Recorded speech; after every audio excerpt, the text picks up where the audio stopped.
Assalamu alaikum. This is Mizan from Dhaka Home Service. Welcome to our new video. আজ নিয়ে আসলাম LG ব্র্যান্ডের refrigerator. এটির সমস্যা হচ্ছে এটির কম্প্রেসার নষ্ট। আমরা এখানে নতুন একটি কম্প্রেসার রিপ্লেস করব। চলুন ভিডিওটি শুরু করি।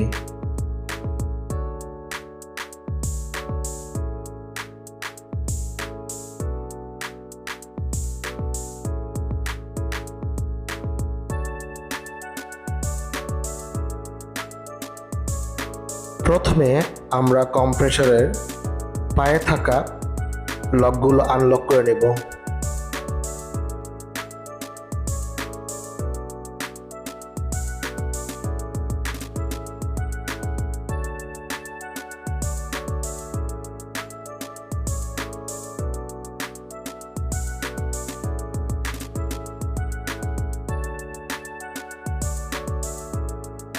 এখন কম্প্রেসারের সাথে লেগে থাকা সাকশন এবং ডিসচার্জ পাইপ সিরিজ কাগজ দিয়ে ভালোভাবে ঘষে পরিষ্কার করব এবং টিউব কাটার দিয়ে এটি কেটে আলাদা করব।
এখন কম্প্রেসার ধীরে সুস্থে টেনে বের করে নিয়ে আসতে হবে যাতে কোনো পাইপ ভেঙে না যায়।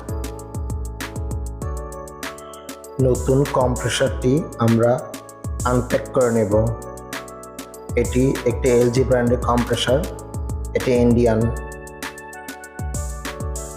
খুবই ভালো মানের শক্তিশালী একটি কম্প্রেসার।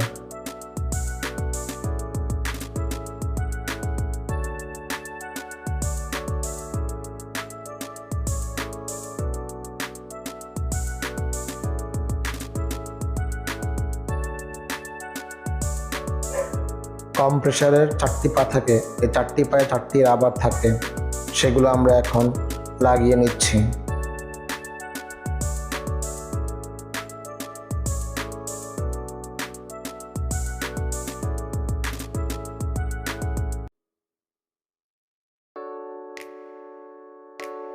এখন রিলে ওভারলোড লাগিয়ে 220 ভোল্ট সাপ্লাই দিয়ে আমরা দেখব কম্প্রেসারটি অন হয় কিনা, কারণ নতুন কম্প্রেসার চেক করে নিতে হয়। চেকিং অবস্থায় কম্প্রেসার খারাপ পেলে তা ফেরত দেওয়া যায়। কিন্তু ঝালাই করার পর আর ফেরত দেওয়া যায় না, সেজন্যই আমরা আগে চেক করে নিচ্ছি আমাদের কম্প্রেসারটি ভালোই আছে।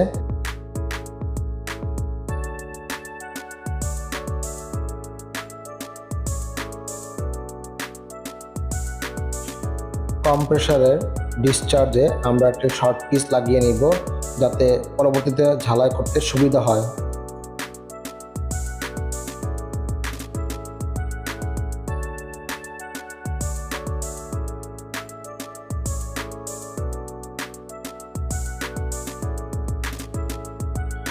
ঝালাইটি বেশ সুন্দর করে করতে হবে, যাতে কোনো প্রকার লিক না থাকে।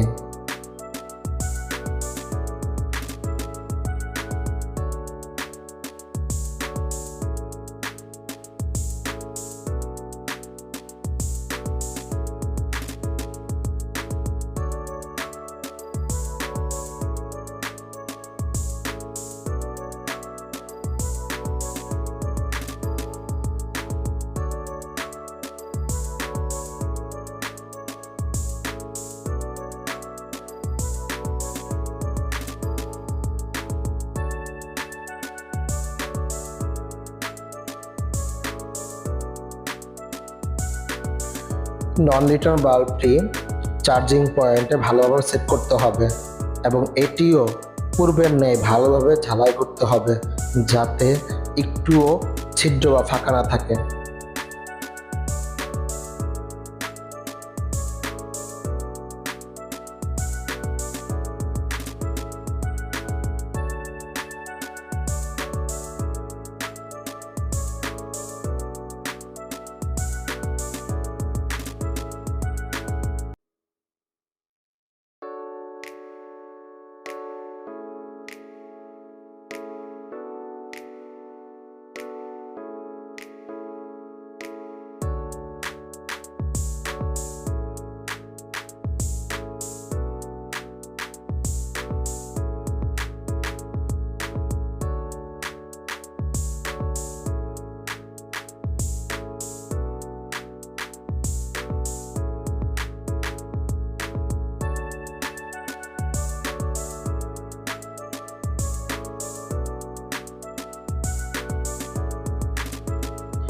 ঝালাইয়ের পর্ব শেষ হয়ে গেলে এখন আমাদের কম্প্রেসারটি সেট করতে হবে খুব সাবধানে, যেন কোনো পাইপ না ভেঙে যায়।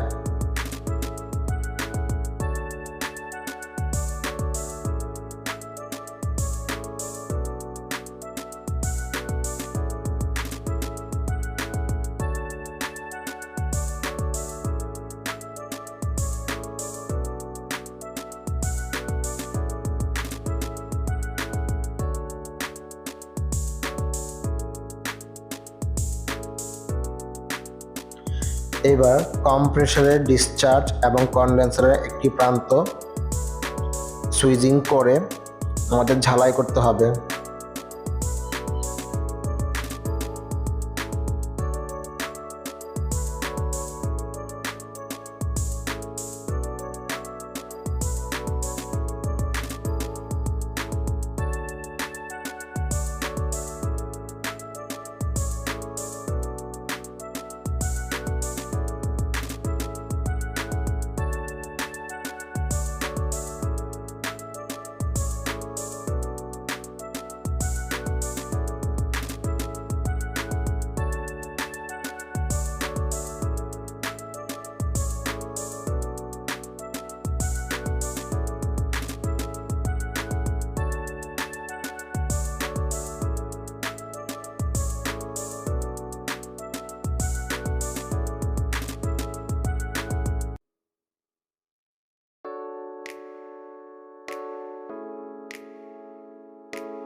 সাকশন পাইপটি ঝালাই করতে গিয়ে আমাদের বেশ কয়েকটি সমস্যার সম্মুখীন হতে হয়েছিল।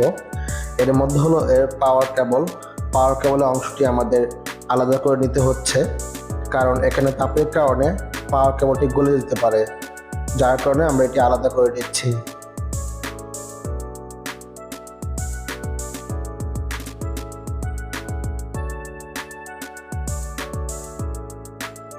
পূর্বের ন্যায় আমাদের সাকশন পাইপটিও বেশ ভালোভাবে ঝালাই করতে হবে, যাতে কোনো প্রকার ছিদ্র বা লিক না থাকে।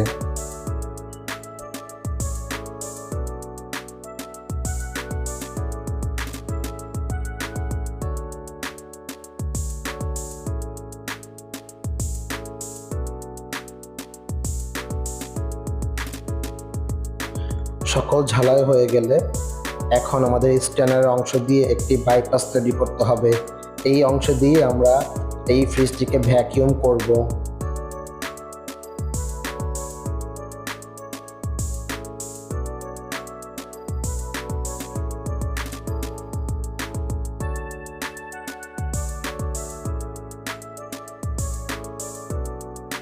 বাইপাসটি তৈরি করা হয়ে গিয়েছে। এখন আমরা আমাদের প্রেসার গেজ মিটারটি কম্প্রেসরের নন লিটার বাল্বের সঙ্গে কানেক্ট করে নিই।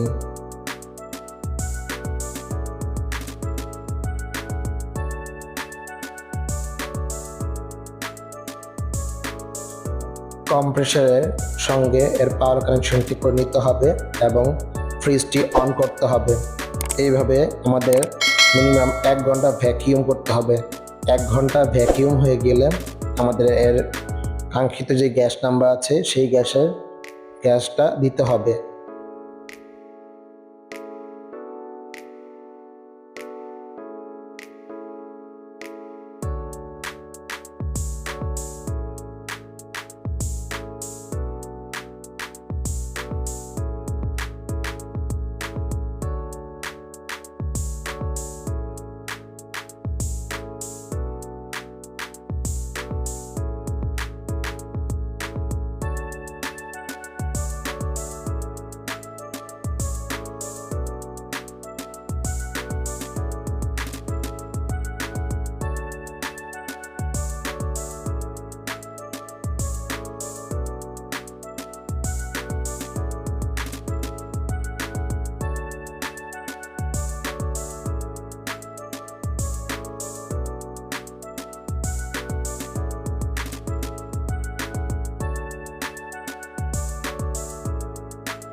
বাইপাসের ক্যাপালারিটি এবার ঝালাই করে বন্ধ করে দিতে হবে।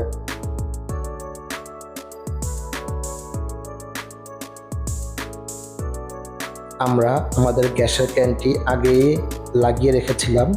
এখন আমরা অল্প অল্প করে গ্যাস দেব।